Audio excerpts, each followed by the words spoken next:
Hi everyone, welcome to another episode of Radiant Central, and I'm your host Natasha St. Michael, and thank you so much for joining me. So today I want to talk about dried fruit.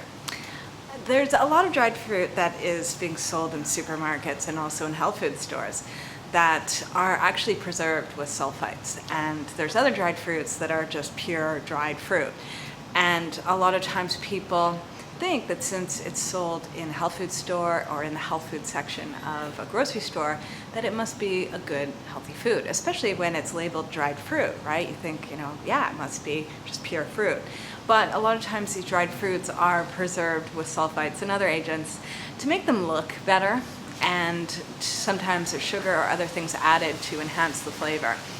And it's important that people know, especially because I know everyone watching this channel is on somewhat of a health journey, right? Everyone wants to improve their health. Everyone wants to be eating the best foods possible. And you want to be making sure that you're making the right choices. And so today I want to just show you the difference between what a pure dried fruit would look like, a dried fruit that's either been dehydrated or sun-dried, and what a dried fruit that has been preserved with sulfites or other agents, what that would look like. So when you go to a health food store, you go to a grocery store and you want to buy dried fruit, that you buy the one that is the healthiest one and the one that doesn't have other additives in it. Some people do find having a bit of sulfites in their diet, traces of it that have been used in preservative and other foods. And sulfites are also naturally occurring, but the stuff that's used to preserve food, you kind of want to avoid it, right, as much as possible. And some people actually have allergies to it, whether they get sort of digestive issues with it or breathing problems, asthma, and also headaches. So if you know you have a sulfite allergy, then definitely you should be staying away from those types of dried fruit. There are other types of dried fruit that's pure dried fruit, okay? There's nothing added to it, it's just dehydrated or sun-dried. Usually, especially in Western countries like the States or in Canada or Australia and throughout Europe, everything's usually put on the label, so they will mark it down saying if there are sulfites used or other preservatives put in, or sugar or stuff like that added. So it's usually marked down on the label. So it's important to check the labels of these things, and to make sure that you are having something that is a pure dried fruit. It would just say dried fruit. It would just list the fruit that's used and nothing else would be in the ingredients. But if it does have preservatives, then you'll see the list of preservatives used. All right, so I'm going to show you the difference between some of these dried fruits, what has sulfite as a preservative and what doesn't, and how to sort of see the difference and figure that out on your own next time you go shopping, okay?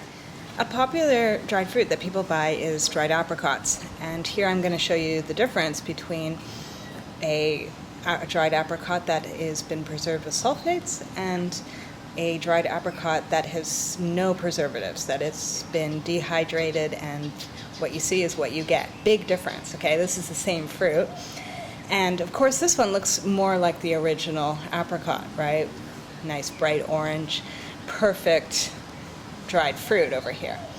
But this is what it looks like when it's been all dried out, all the water's been taken out of it, and all you got left is the fruit. And the texture is different. This one's much juicier, it's softer. This one is much drier and it's harder. And it doesn't look as nice, right? So this is the difference. If you're looking for a real dried apricot, this is what you're going for, not this. The next example I have here is mango. Same thing. This one has been preserved with sulfites, and this one is just a pure dried mango. This one has been sun-dried. So big difference. I mean, this one here, it's not so pretty looking, right? And it's dark and it's brown and it's all dried out, and it's like fruit leather. It's tough to eat. Whereas this, it's more like a candy, and it's perfect and it's bright orange and it looks more appetizing. So again, this one has been preserved with sulfites and this one has not. This is a pure fruit. My last example is just another just purely dried pineapple. As you can see again, all the water's been taken out of it. It's rubbery. It's like leather, and it's browning as well. It's not a perfect looking fruit, but that's what you're looking for when you're trying to find dried fruit. It's something that looks like it's had the water all dried out of it, taken out, dehydrated, or sun dried, and it'll look like it's been in the sun or dried out for quite a while. It won't look like a perfect sort of clumped out fruit as something would that has been preserved. So those are examples of dried fruits that have been preserved with sulfites and dried fruits that have no preservatives in it, that they're just pure dried fruit. Usually how you can tell the difference is the ones that have the sulfites in it and the preservatives in it is that they're plumped up. They look fresh. They look like brightly colored and like they're not dried out. Whereas actual real dried out fruit that have no preservatives and no other agent in it, they're dried out like leather. They look beaten up. They look like they don't have much water in it. They don't look so appetizing. That's how you can kind of tell the difference. Taste-wise too, you can tell the difference as well too. So usually a dried out fruit is more tart, whereas one that has a preservative, sometimes it's sweeter because there's actual sugars and stuff also added into it.